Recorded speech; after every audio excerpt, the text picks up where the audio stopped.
Hey, how y'all doing? This Rick Sincere with MTMV Sports, y'all, and I'm geeked. I'm so happy the New Orleans Saints have added Jarvis Landry, y'all. And I know. Now, usually I don't do this, but I don't normally go live like this, y'all. now usually I don't do this, but I have to. And the reason I have to is because I cannot possibly contain my excitement for the New Orleans Saints and what could possibly happen for them this season. Look, grabbing Jarvis Landry right now, I think is probably one of the best moves. They started off the offseason so slow, right? They weren't making any major moves. We, you know, grabbed Daniel Sorensen, and all of a sudden the New Orleans Saints nation or the Who That Nation went nuts, right? They wanted nothing to do with that move. and they said over and over again, look, go get the honey badger, go get the honey badger, go get the honey badger. And all of a sudden, the Saints go and grab the honey badger. Once the honey badger piece came in, then you saw Jarvis Landry celebrate that move.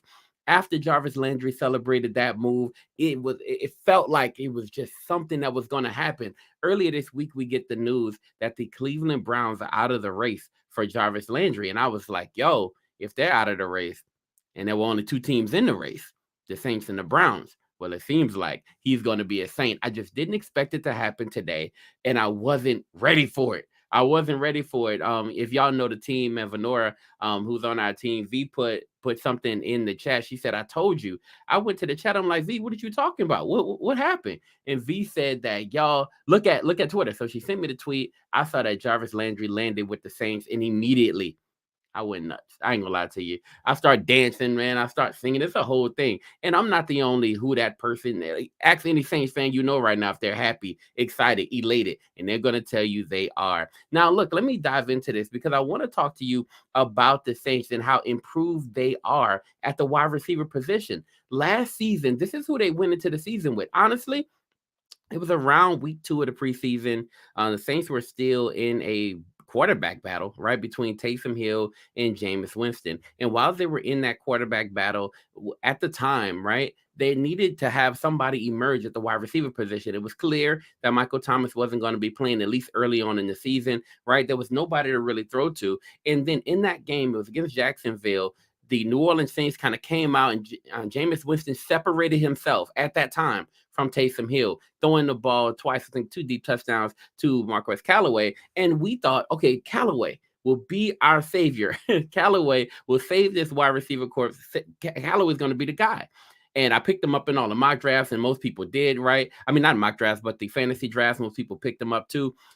You kind of went into last season with the hope that Marquez Callaway was going to be that guy. Well, it was Marquez Callaway, Traquan Smith, right? Those were supposed to be your guys, right? On top of Deontay Harris, now Hardy at the time. He is what now Hardy.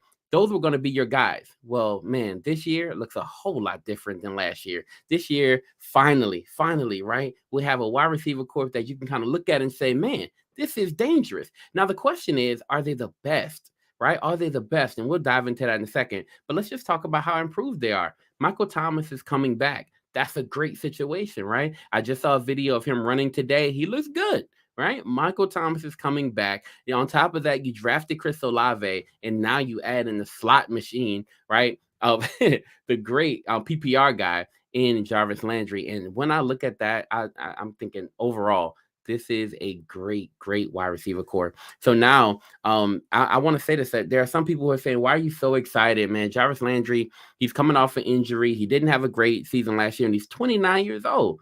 So what are you expecting from Jarvis Landry? Well, let's start off here. I understand that, right? Because you kind of I just had a conversation with Will Smith, and when we talked on the phone, Will said, "Yo, I know you're excited, right? But at the end of the day, it's gonna be quite sobering when they hit the field."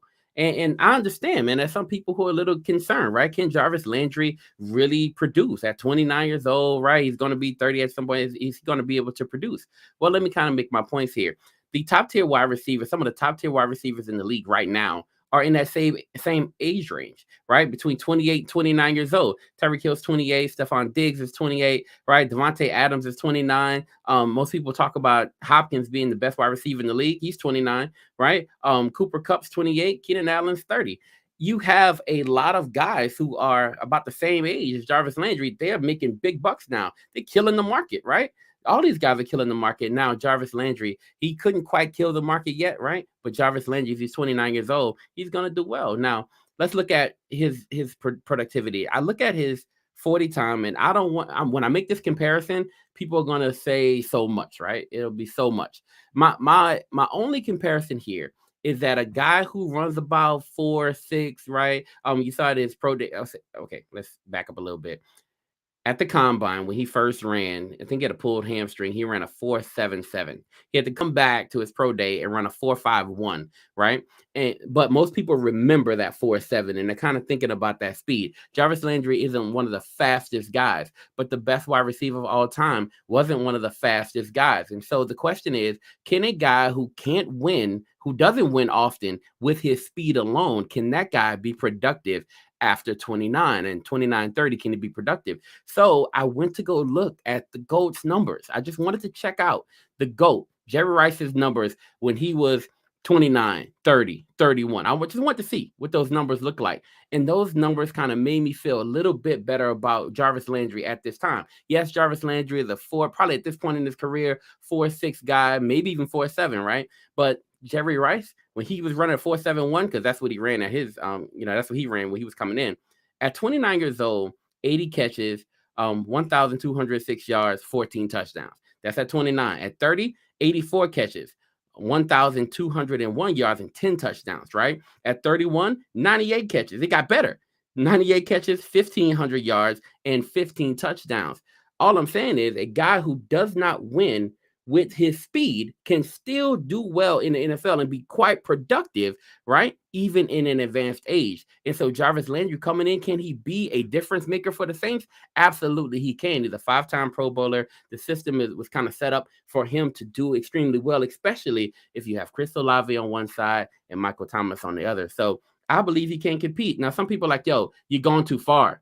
Don't compare that man to Jerry Rice. That's way too far. All right, cool. I'll bring it down a little bit. Let's go Steve Smith Sr. Like, let's look at some of his numbers.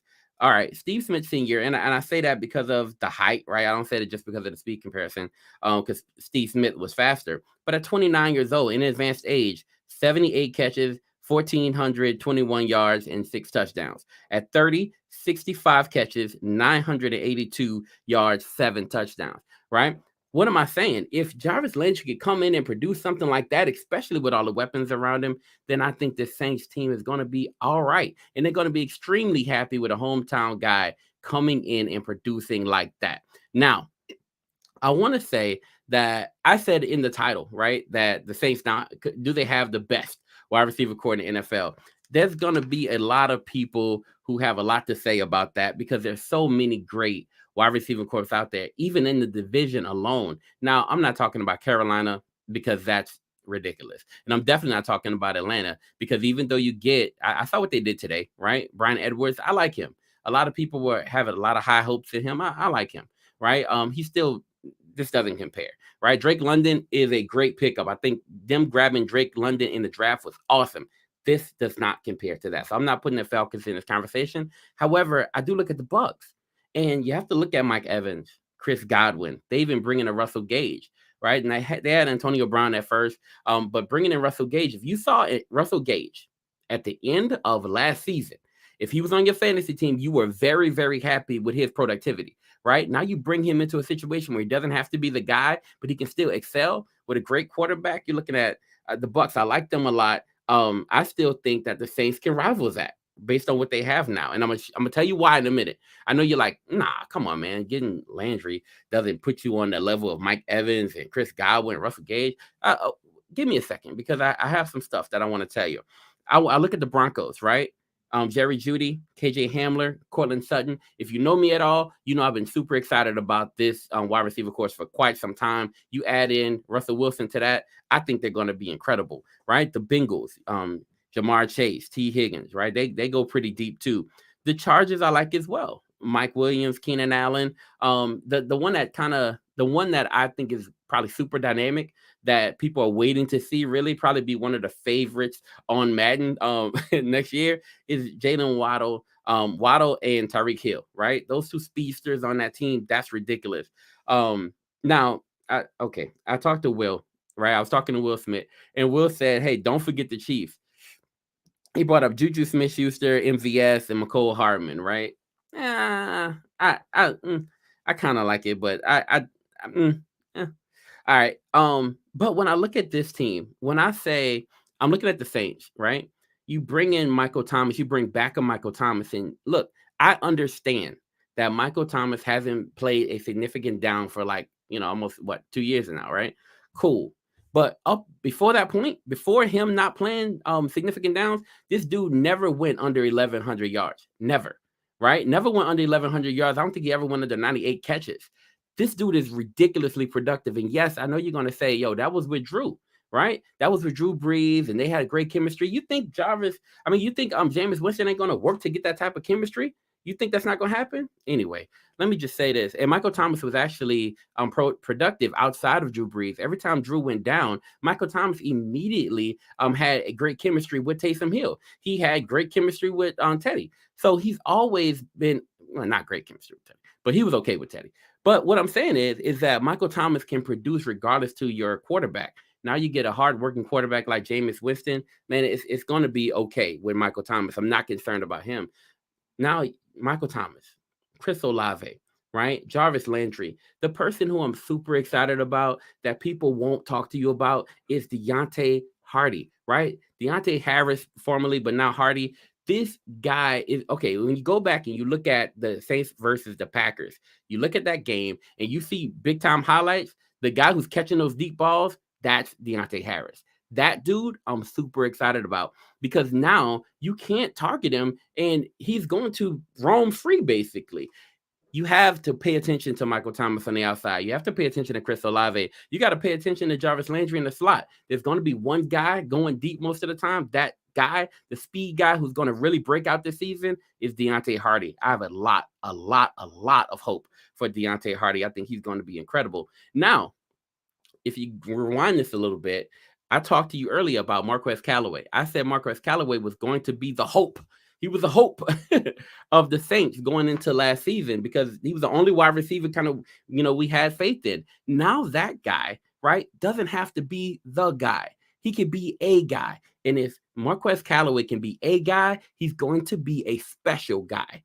That's what I'm most excited about. And on top of Marquez Callaway, the other guy that I'm super excited about is Taysom Hill. Now, Taysom Hill at the quarterback position, all right, right? But Taysom Hill at an F tight end, and F tight end basically just means I'm gonna be wherever it basically means that he's gonna be all over the field, right? He'll be at tight end sometimes, he'll be at fullback, maybe he'll be at halfback if he needs to be, he'll definitely be at quarterback, I guess, when they get close to the end zone.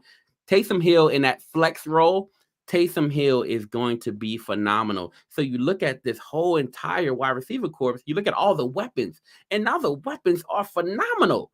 What? The weapons across the board are phenomenal. Now, in the Sean Payton era, I just heard Ross Jackson. Ross is amazing, by the way. Ross Jackson of Locked On Saints. Ross talked about in the past, right? The Saints have relied on the scheme more so than the weapons to be productive. That's very true, right? And so you haven't seen this many weapons kind of put around Drew at times. But now you have Jameis. You know what? Jameis got a bad deal last year. This year, they're going to put weapons all around him. So this Saints team is going to be remarkable. I haven't even mentioned Kamara yet. I haven't talked about Mark Ingram. I haven't talked about Tony Jones Jr., and they're still looking for more weapons. What am I saying to you? At the end of the day, I'm saying that this Saints team is going to be one of the most dangerous teams in the NFC. The NFC is weak. Everybody knows that. Everybody's made those points. But now with the depth of these weapons, and the thing that gives me the most hope about the Saints is that they've kept everything, or they kept the offense coordinator the same. The offense that Jameis has been in for the last few years will still be there. I'm extremely excited about this Saints team and where they're going to go in the future. I don't see I don't see a team in the NFC that can outright beat them, and there's no question about it. I don't see a team that can. Now, maybe you do. Maybe I'm wrong, right? I'll go with that. But what I'm saying to you is that Jarvis Landry is going to be a big addition to this wide receiver corps, and I think that the Saints will be a tremendously competitive team going into next season. If you disagree with me, cool. Tell me in the chat. right? You don't think I'm right about this? Tell me. I'll take that. I'm ready to argue with almost anybody. Do y'all know that ever since I talked about, okay, so when the Saints got Tyrann Mathieu, right? When the Honey Badger came in, Tyrann Mathieu, when Honey Badger came in, right? I said that the Saints are poised to go to the Super Bowl. And I argued with everybody on Facebook about it. And I argued over and over and over and over again. And the more I argued, the more strong I felt about my argument and my thoughts, right? The more I argued, the stronger I felt. Now that's probably just bias, but who knows? But man, at this point, now you add Jarvis, I'm gonna be hard to deal with.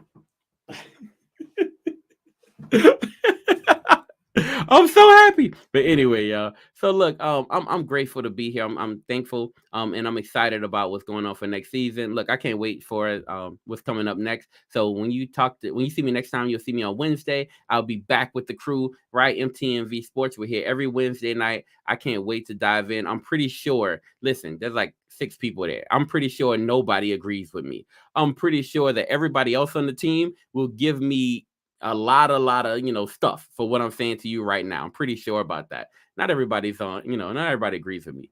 But if you do, like the video, right? And if you don't, comment below. We love to interact. All right. God bless you. We love you. I'm out. Now, usually I don't do this, but